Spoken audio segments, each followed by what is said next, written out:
This memoir, memory, and mastery project is on the book The Skin That We Speak by Lisa Delpit and Joanne Dowdy.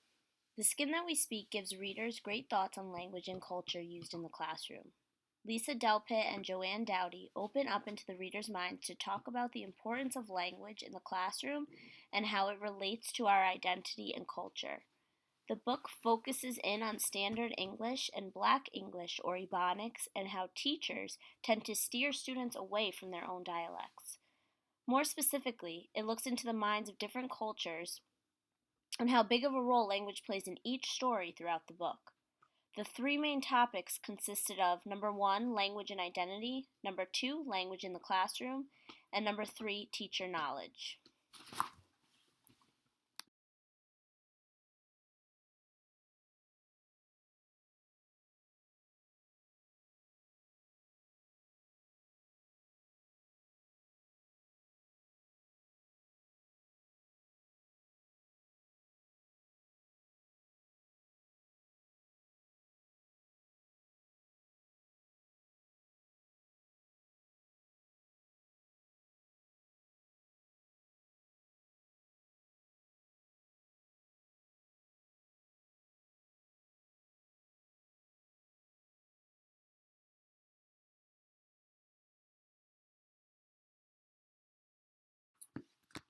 This book connects to many aspects of multicultural education.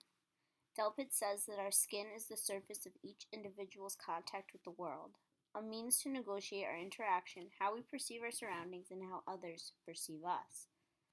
Language and identity connects closely with our course objectives of how cultural identities can be supported in culturally responsive ways within our schools. In the first chapter, the authors speak of Dowdy's experience with language and identity. Her mother forced her to speak British, which was a proper form of quote unquote white, because those who she was trying to impress were white. Second topic speaks of Delpit's daughter's experience and how she moved schools because she did not feel comfortable in her own skin. Delpit describes that educators need to accept different diversities in order to be successful. Related to Gorski, who states all subjects must be presented from diverse perspectives, this is related to accuracy and completeness. Delpit focuses in on how presenting from different perspectives in the classroom can lead to student success and achievement.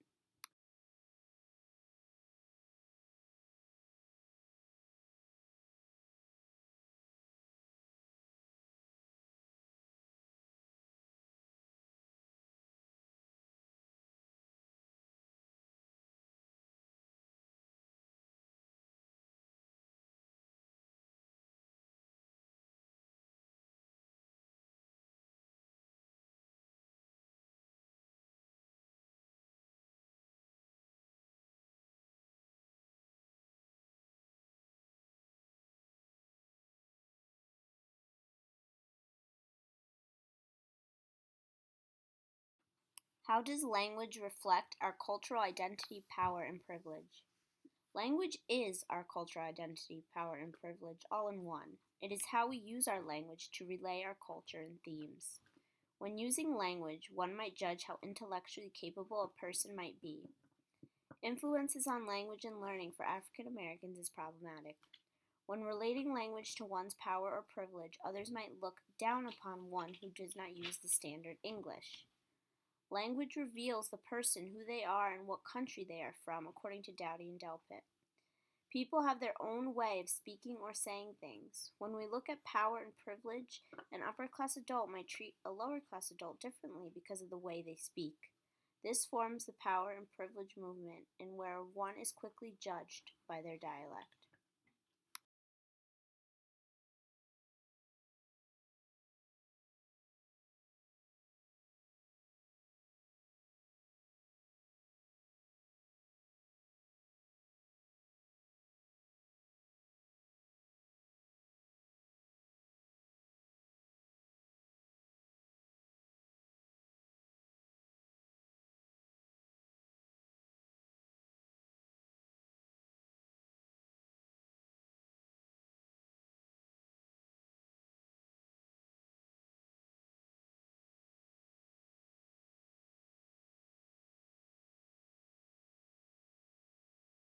Using our readings and discussions, what would and could you do to assist these culturally and linguistically diverse students to be successful socially and academically?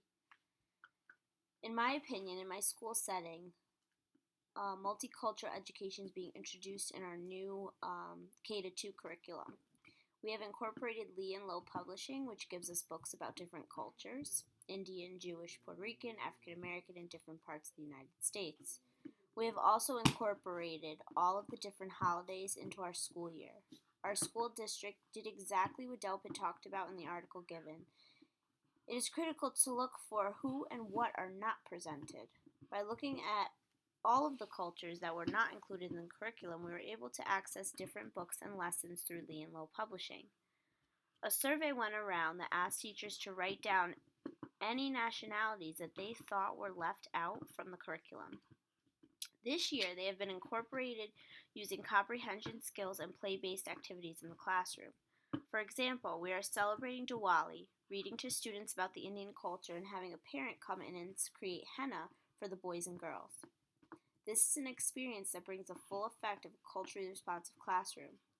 If we do not end a way to bridge the divide between the haves and have-nots, between white and black, between native and immigrant, then we are ensuring our ultimate demise, according to Delpit. By starting with the curriculum and working our way out, we are ending the bridge and continuing to open our students up to a vast world.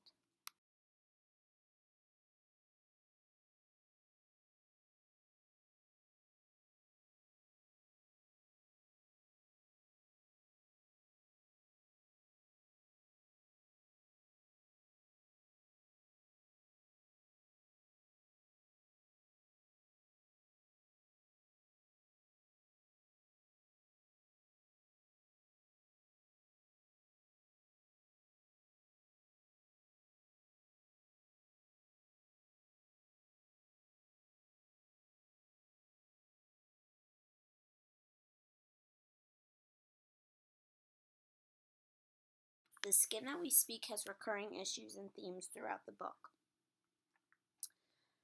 Educators need to be aware of diversities in their classrooms.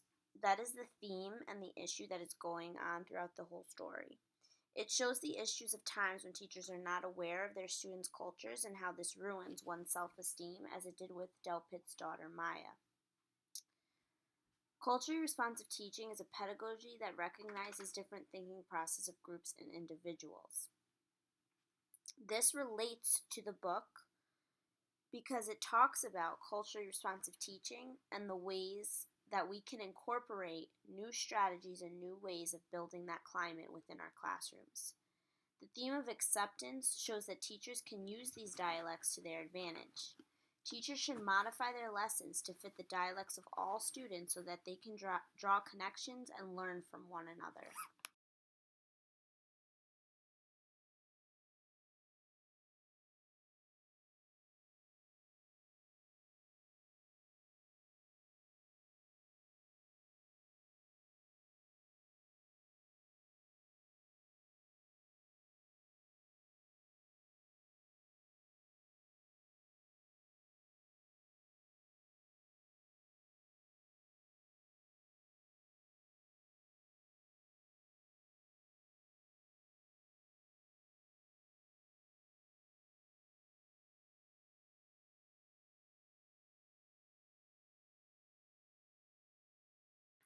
What I learned from Delpit and Dowdy was the importance of language on my students and on myself. I would have never thought that learning a second language or recognizing one's dialect would become not only a vital skill in life, but my focus for occupation and graduate study. My traditional thought of learning a second language was, why would learning a second language be important or useful in life when everyone around me speaks English?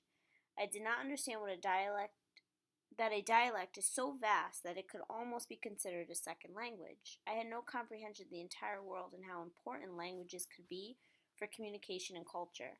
I have learned the effects that language has on a student's identity and culture. For future research, I would love to find more ways on how to incorporate a culturally responsive teaching environment in my classroom.